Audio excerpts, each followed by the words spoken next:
Starting lineup, uniforms, and apparel present the WOA Senior AA Men's Hockey League podcast. Hello once again, everybody. Andrew Rogers here, the host of the WOAA Senior AA Men's Hockey League podcast. This is episode number 22. Thank you very much for joining me to watch this. I want to give a shout out to Mitch Scott of Starting Lineup, Uniform and Apparel, for being our presented sponsor and being alongside for the ride with us. It's great having him aboard. First things first, want to get to a little bit of breaking news that comes to the way, by the way of the Saugeen Shores Winterhawks. They released a statement, and I'll read it here for you. It regards the resignation of head coach Matt Turcotte. President Gord Lamont of the Saugeen Shores Winterhawks says this in quotes, "We would like to thank Matt Turcotte for his dedication and passion over the past 2 seasons. Coaching at this level is extremely time-consuming, and Turk put everything he had into coaching our team." End quote. So yeah, unfortunately, you know, I've met Matt, and he's just a great guy and a great all-around person. I know he's a busy guy, obviously. He's got, a ton going on. So the fact that he was able to step into this role as the head coach of the Winterhawks and, lead them to a record of 30, 13, and 1 in the 2 seasons that he coached is quite impressive, and they were impressive equally in the playoffs. But he will be missed in the Saugeen Shores Winterhawks organization and missed amongst the WOA, which, hopefully still does stick around and do some work there because he's a great guy to have alongside the ride. Saugeen Shores Winterhawks are currently looking for a new coach then for this upcoming season, if and when that season does take place. Next on the agenda, we want to look upcoming. We want to give you a little sneak peek as to what we have upcoming in store for you. We take a look now at the upcoming guest list. Currently, right now, so this upcoming Friday is our next episode. It is going to feature from the Minto 81s, Adam Kowalik and Tyler Harrison. That'll be a great episode. Those 2 guys are just fantastic. On Monday next week on the 29th, we have Mitch Scott coming in from Starting Lineup, Uniform and Apparel. He did also spend some time in the WOAA with the Shelburne Muskies, so it'd be great to have him on board. Next Wednesday, a week from today, we have our Canada Day 153rd birthday special. I'm currently, thinking about ideas in my head about what we want to do for that, but it's going to be very exciting, and I'll keep you guys up to date with that. On Friday next week, we have Dave and Tyler Middleton coming in onto the podcast. They're a couple of referees on the WOA Senior AA circuit, and they've got boatloads of experience under their belts, and it's going to be really interesting to talk with them and hear what they have to say. In terms of the following week after that, we roll into July. Monday, July the 6th, we have Brendan Merritt coming in from the C4 Centenaires. That'll be a great episode. Then we have on the Wednesday, July the 8th, we have Mark Rosick and Chris Dobinson, both of the Elora Rocks. And then Friday, July the 10th, we have Jordan Turcotte and Gatlin Burt coming in from the Ripley Wolves.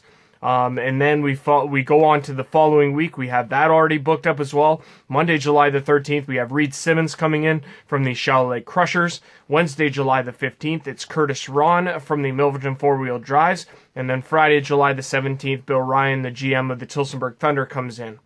We also have one more confirmed guest, and that is Monday, July the 20th. Andrew Boyle is coming in from the Durham Thundercats. So lots of great guests coming up again. Take that list and mark it on your calendars if it's something that you're looking forward to. At least I am certainly looking forward to having these guys come on, to talk hockey, talk the league, talk their teams, and just see how they've been doing. So it's great stuff coming up right here on the WOA Senior AA Men's Hockey League podcast, including today's episode number 22. We have coming in, we're going to introduce him now. He is number 26 of the Tavistock Royals, and his name is Matt Gaetz. So it's at this time that I welcome in our guest on the podcast for today's episode. He's from the Tavistock Royals, and he led their team in scoring last season. He wore, I believe, 2 numbers last year, 13 and 26. But his name is Matt Gaetz, and he is a forward for the Tavistock Royals. And we welcome him to the podcast. Matt, thanks for being here, man. Thanks for having me. The first question that I like to ask everybody just off the hop, COVID hit everybody a bit differently. Different people in different areas. Obviously, I think you're in the city, Mississauga, if I'm correct. And, obviously different areas were affected differently. They still are today. I just want to know how you're doing, how everything's been since COVID hit. Are you doing okay? Like, has life changed for you drastically? What's been going on?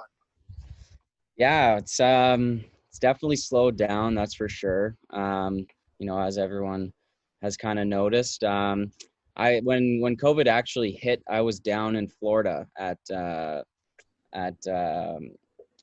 Disneyland with my girlfriend. So Oh, no kidding. had to rush back home, and they closed the park I think a day after that. Oh, man. And then when I got home, had to quarantine for 2 weeks. Yeah, that's right. Which was something.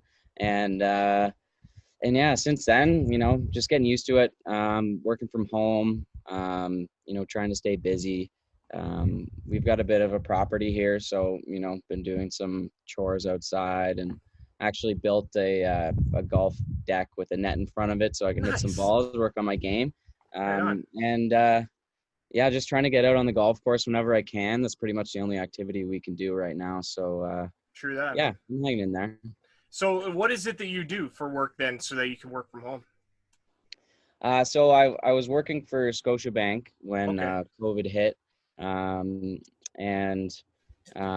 hooked me up with a computer and stuff so I could work from home, and actually Awesome. just switched to a new job in digital marketing. So I actually started on Monday. So they hooked me up with a laptop, and I've got a set up in the basement, and that's about it. That's awesome, man. I'm glad to hear that everybody's doing well. I'm glad to hear that you're doing well, and glad to hear that you didn't get held up down south there because when they started closing borders and nobody could get over, it was just kind of a nightmare situation there. So glad you're able to get back and that everything's good. Now, so you had your first season in the WOA last year, and quite a season it was. Obviously, for you, a very productive season. You ended up being the leading scorer for Tavistock last season. Take me back to the just before we get into the playoff run. Take me into the regular season. What was it like for you, and coming in fresh faced to all of this? Yeah, so I'll take it maybe back to just the season before. I was out in Hong Kong playing hockey out there, and I saw that. I was doing an internship out there, and I had a blast. It was really fun.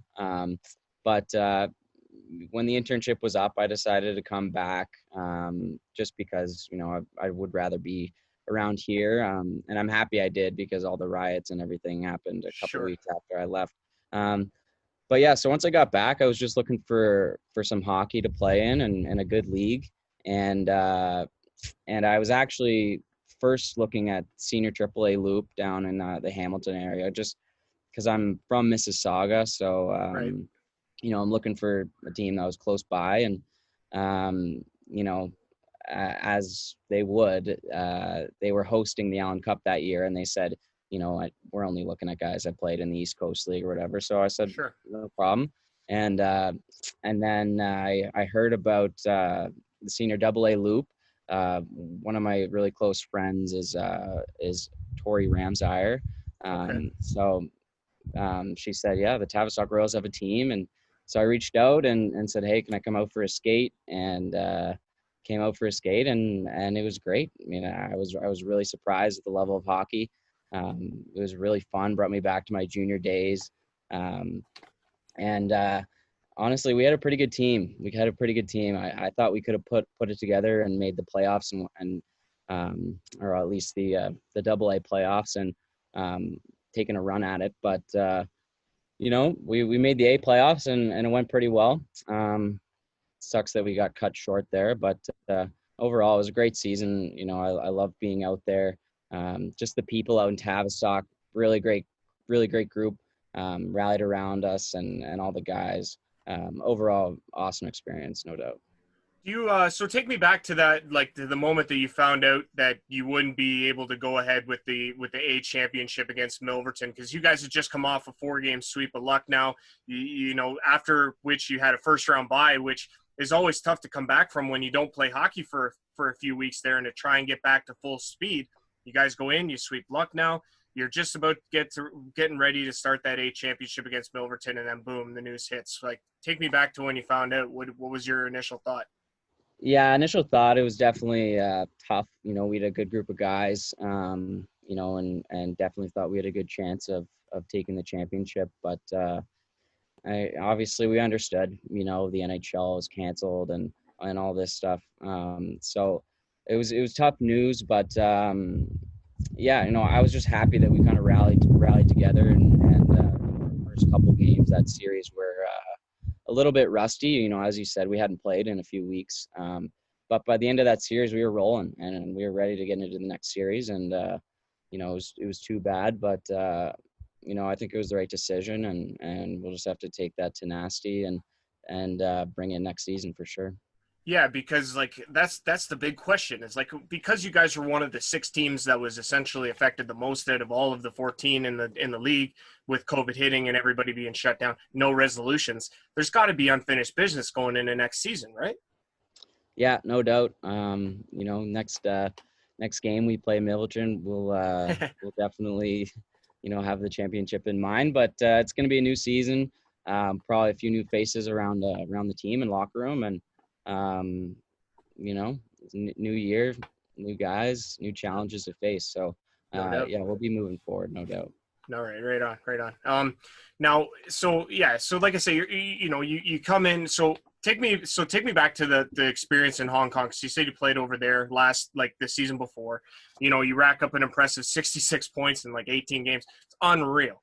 Like, what was that experience like for you? And I guess, how much did you take away from that and translate it into last year's Senior A experience? Yeah, it was a blast. So it was a really fun league to play in out there. So out in Hong Kong, there's a lot of expats, what they call them, American, Canadian, Australian, European guys that go out there for work. Either played at a college level or junior, even a couple pro guys, and they've got a little league put together, 4 teams, and it's a blast, really competitive, full contact, everything. And it was good. I was given a lot of opportunity out there, a lot of ice time, had some good teammates, and was able to put up some numbers. But I think what really helped was just the confidence factor. I was able to get a lot of confidence in my game that season, and bringing it back to a little bit of a faster pace league last season. I think the confidence was a big factor in helping me, put some points on the board. What now? So your first lick of the Senior A circuit last season. What were you most impressed with by playing in this league? Like, what did you find that stuck out the most about what made it so great to be a part of it? Definitely the speed, for sure. It was, I was impressed with just the shape everyone was in. A lot of guys are kind of washed up at this point, right? And they played their pro careers or college careers, and that's what I'm thinking going into this league. But when I got there, I realized, this is it. Like, guys are actually playing hard for this league and taking it really seriously. And I was really excited to see that, because it was completely, way ahead of my expectations. I thought the league was really, really competitive and fun, and the guys were out there to win and compete and continue their careers. So yeah, it was great. And now, if I correct me if I'm wrong here, but in the Lucknow series, I know a couple games went to overtime there. Did you score the game winner in one of the overtimes? No, I didn't. Actually, I couldn't make it to a couple of the games just because the road conditions were pretty tough. Right. And I got to drive it pretty far away. So, no, it wasn't me, but, the guys pulled through in a couple instances, which was great to see. Right. No, I couldn't recall if you had, because I know, like I say, a couple of them, like I know that 519 Sports Online does a lot of stuff for Tavistock in the Tavistock area. And they had a lot of video up on YouTube of your guys' games last year and that sort of thing and highlights. But I thought I for some reason, I was just a bit foggy on the details of whether or not you had plotted one in overtime. 519 does a good job. Darren's excellent. I watch a lot of his stuff, and he's just fantastic.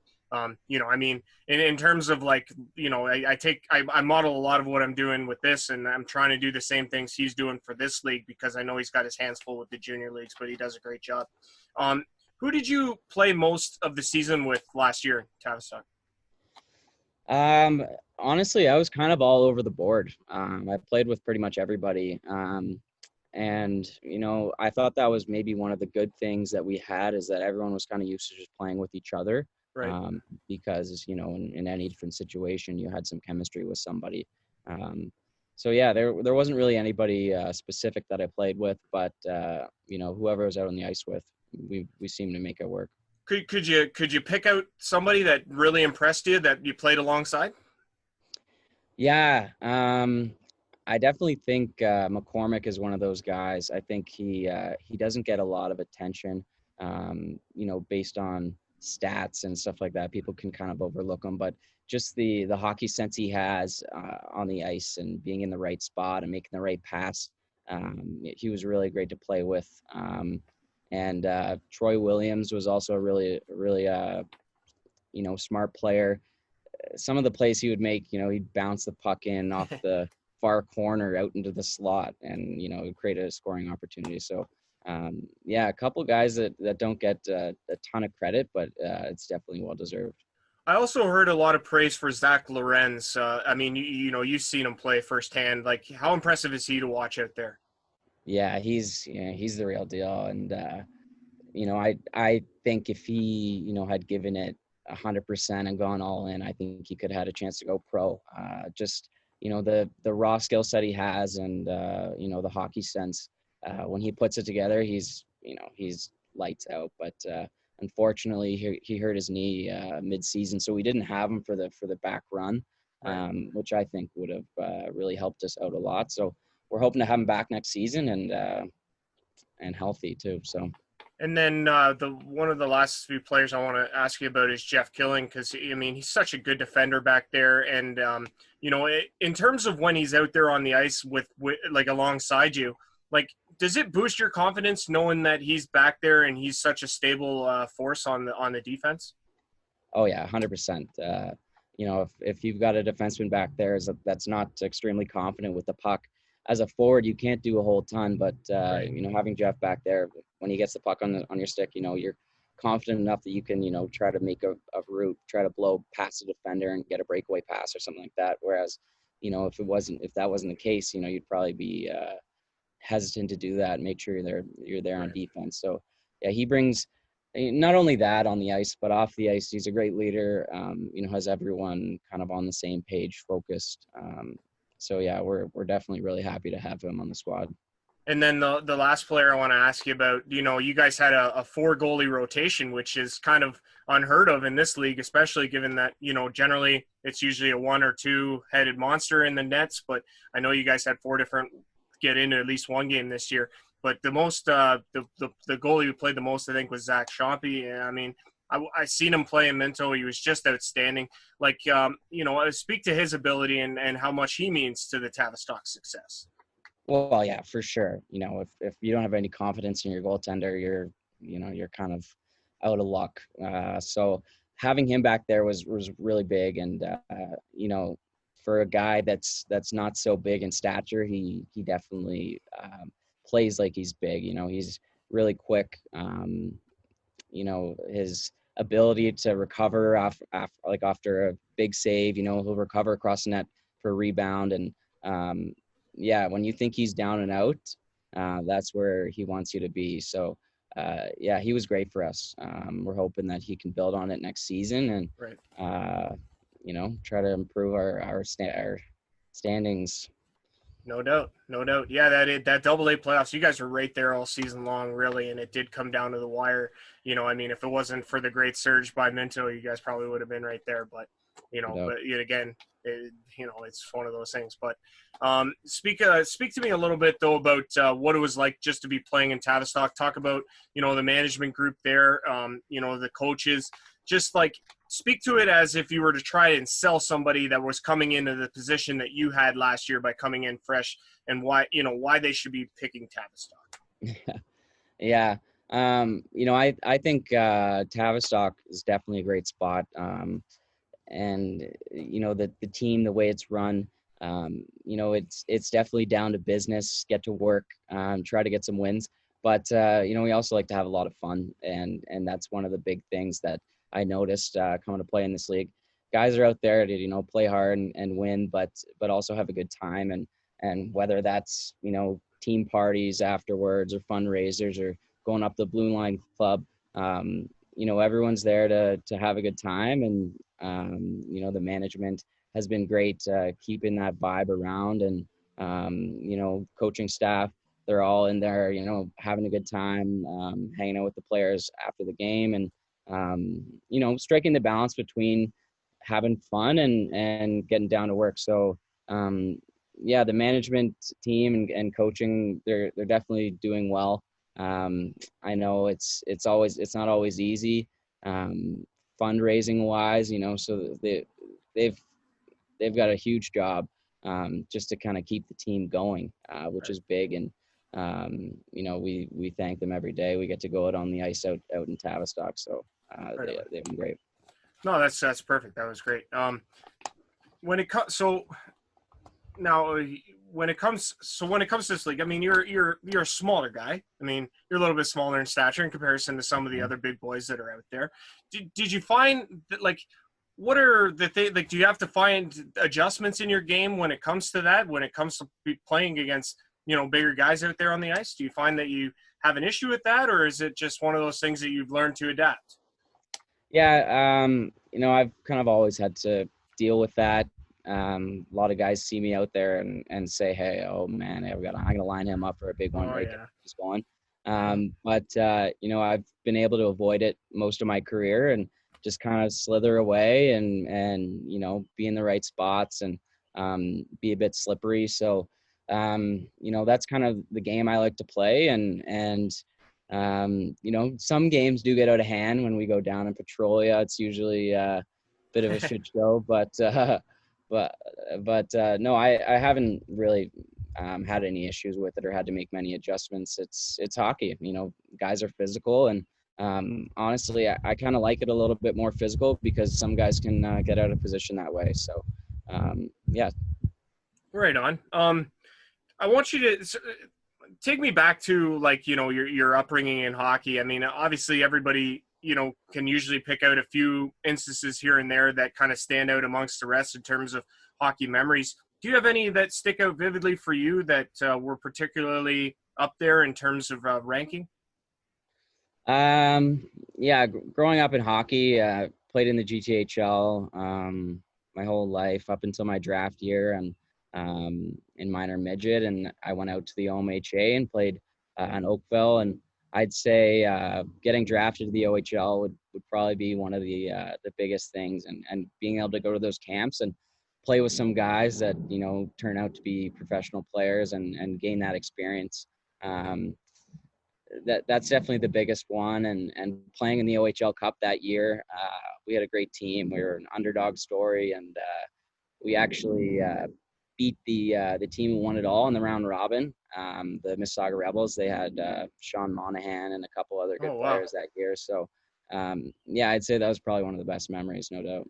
Now, so that's an interesting segue to my next question for you, because it's great that you brought up the Guelph Storm and the OHL draft. So you went in the 12th round, right? So you had to wait quite a while to get drafted. Yeah. Who was the person that drafted you? Honestly, I'm not sure. So my dad, he owns. Yeah, I was gonna say, Rick.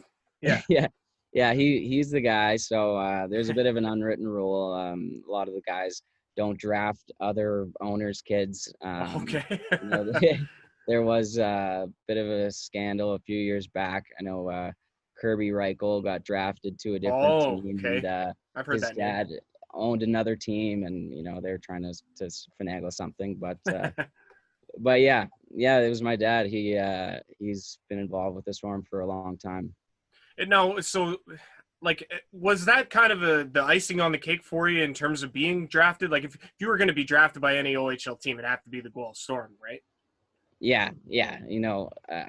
Growing up, I was a little kid, going on road trips with Drew Doughty back in the day, Oh, and wow. yeah, getting to hang around those guys when you're that age, you really look up to them and idolize it. So yeah, when the day came and I got to say I was drafted by the Guelph Storm, it was really, really exciting, no doubt. So can I ask you what happened? Like, I mean, why was there, like, because I'm not seeing any OHL games in terms of your, the stats sheet here, and maybe I'm missing it, but like, what happened there? Like, why didn't that work out? It was just kind of where I wanted to go. So a couple years went by, didn't make the team, and then I got offered the third year to be kind of like a 13th, 14th forward. So they said, you'll play maybe half the games and be around the team in practice. And at that point, I wanted to play all the time. So I thought I was going to try to go the college route. Went and played some junior and prep school, and ended up getting a deal to go down and play in the NCAA Division III, which was a blast. Yeah, for Connecticut, right? Yeah, exactly. Yeah, it was definitely a good time. But yeah, always thinking back, I always think, what would have happened if I decided to play that year. They actually went to the Mem Cup that year, so it probably would have been pretty fun. Yeah, maybe. But yeah, no, I had the opportunity. I decided to go another route. No, that's fair. Like I say, I was interested in terms of, why that didn't work. Like, because I mean, obviously, yeah, such a huge experience for you to be drafted there, but then to not get into any games or anything like that must have really stung. And I don't mean to bring up, painful memories or anything like that, but it was a tough decision, because once you play one exhibition game, you lose your college eligibility, right? So I didn't know that. Yeah, so like I was weighing all my options. At that point, I'm still thinking, maybe I got a chance to go D1. And, I went for it and tried to go the education route. And, the OHL does have a really good education package. With the CIS schools, most guys graduate out of the OHL and go play CIS. So it's great that way. But, yeah, no, it's tough. If you want to go NCAA, you can't really give the OHL an opportunity. I hear you. So now I want to switch gears here because, also sticking with the Guelph Storm and also sticking within family. Barb Underhill, your mother, she's I believe a skating coach for both Guelph Storm and the Toronto Maple Leafs. Big fan. I just can you attribute a lot of your skating success to your mother? Like, did she help you out with that? Is that kind of something that rubs off on you a little bit? Like, can you speak to that a little bit? Yeah, 100%. So she started out. So she was a world champion figure skater back in 1984, and she was a broadcaster with CBC after that, and decided she wanted a career change. So she started studying some power skating, and she actually videoed Mike Gartner. He was a great skater from back in the day, and I love analyzed it, broke it down, and she kind of went to the Guelph Storm with it and said, "Hey, is there something we could do here?" And so they took her on as a coach, and she's taken it from there. And I was kind of along for the ride the whole time. So she would go train the OHL guys. She'd come out for my team and test out all the new ideas, and we'd go out on the ice privately, and she'd take me out and teach me all her stuff. And yeah, she loves it, and I loved it. I've definitely benefited, having her around my whole life, no doubt. And look where it took her, right? So she started with the Guelph Storm, and she then got a job with the Anaheim Ducks, and then a job with the New York Rangers, and then now she's currently with Tampa Bay and Toronto and Guelph Storm. So yeah, she's pretty great. She's helped me out a ton for sure.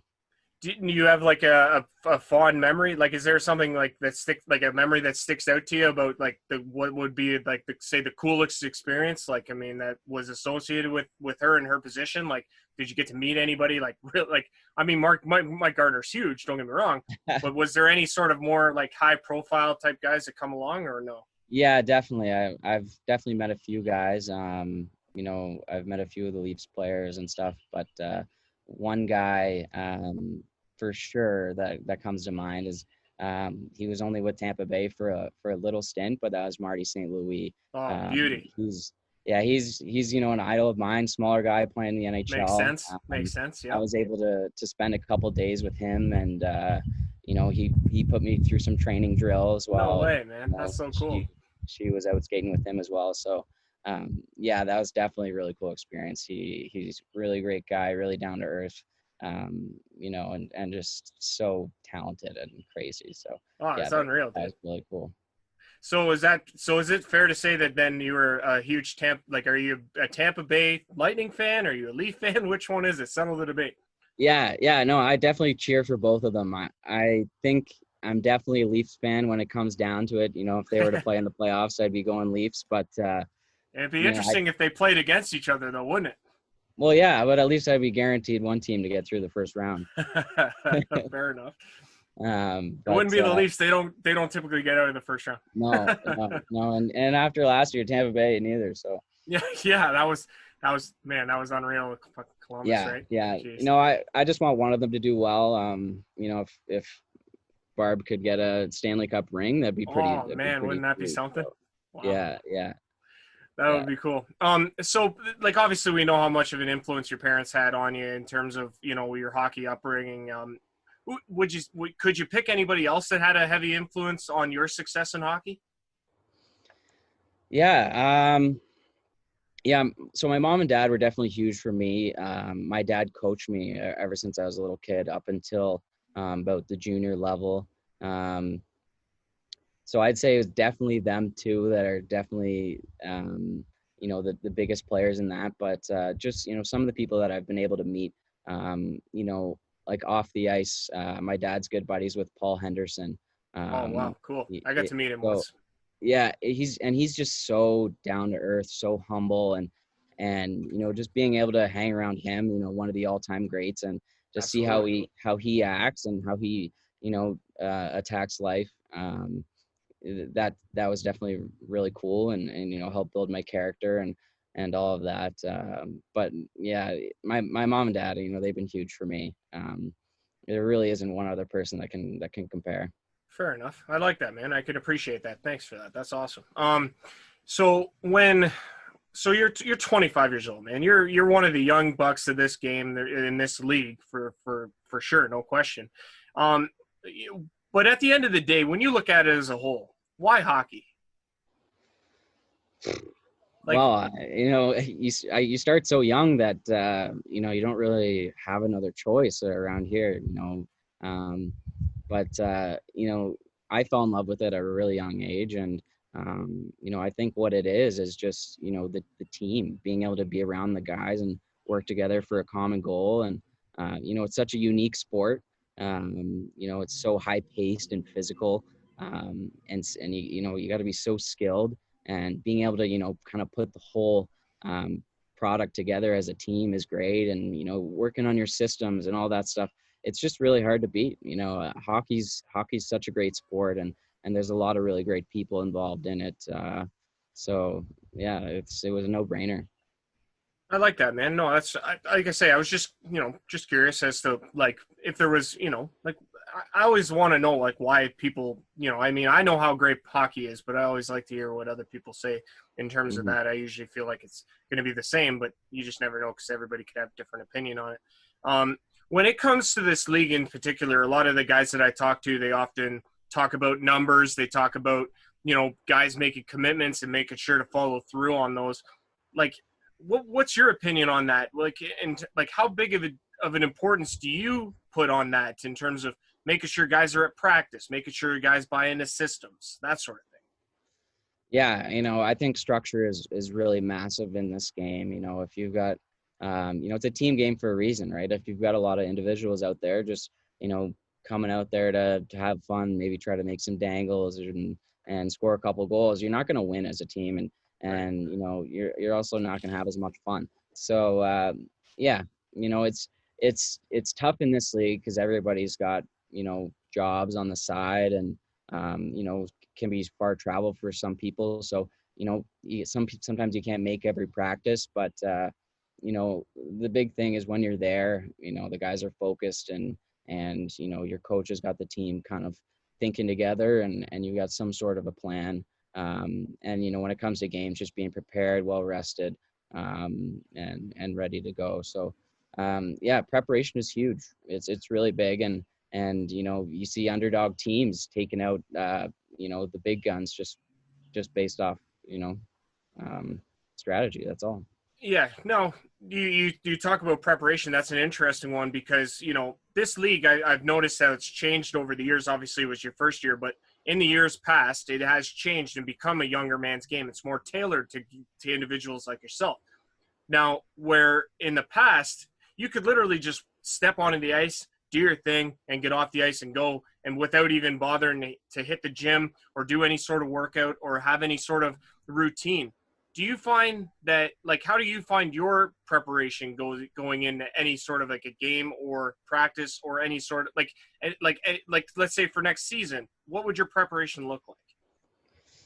Yeah, you know, at this point, you know, I've obviously given up on growing professional, but you know, I like to play just because, you know, I love playing and you know, I want to play at the best ability that I can, and you know, in doing so, you got to stay in shape, and you Right. know, just going out and playing a game every now and then is not enough.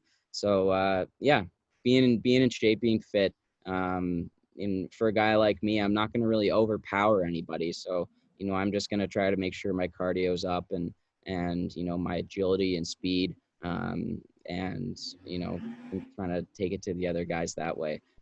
But yeah, definitely staying in shape is key, no doubt. Do you feel like you'd have an honest shot if this league was to run, say, like a all-star type skills competition with the fastest skater? You think you'd take that? Maybe most technical skater just because of my mom, but no, definitely not fastest skater. There's some good guys out there for That's sure. But fair. Do yeah, you, do even if you I was considered, I'd be happy. wouldn't that be fun? Do you do you find that injury and like just like that? Do you find that possibility, is that something that you fear a lot when you're out there? Like, is that something that's kind of weighing on your mind, or you find that you're able to put that off to the side? Uh, you know, you obviously try not to think about it because if you do, then you get a little bit more tense and, you Right. know, there's a better chance that it'll happen. But no, you don't think about it. You know, you go out there and you play and do your best. And, you know, I've been pretty fortunate that way, knock on wood. But yeah, you know, just go out there, play hard and, you know, sometimes injury is just part of it. But as Right. long as you're doing your preparation and everything, you know, the chances should be in your favor for sure. No, absolutely. So now again, coming down to next season, like a lot of guys are just really uncertain as to what's going to happen at this point. Not to mention what it's going to look like. I mean, even if we do have games, what are they going to look like? No fans, you know, a certain amount of them. Like, it's going to be really, really interesting. But the bigger question is whether or not it's actually going to happen. Full season, shortened season, what it's going to look like. What are your Yeah. thoughts about what could happen? Yeah. You know, obviously we got to be smart about it. You can't be putting people in danger for sure.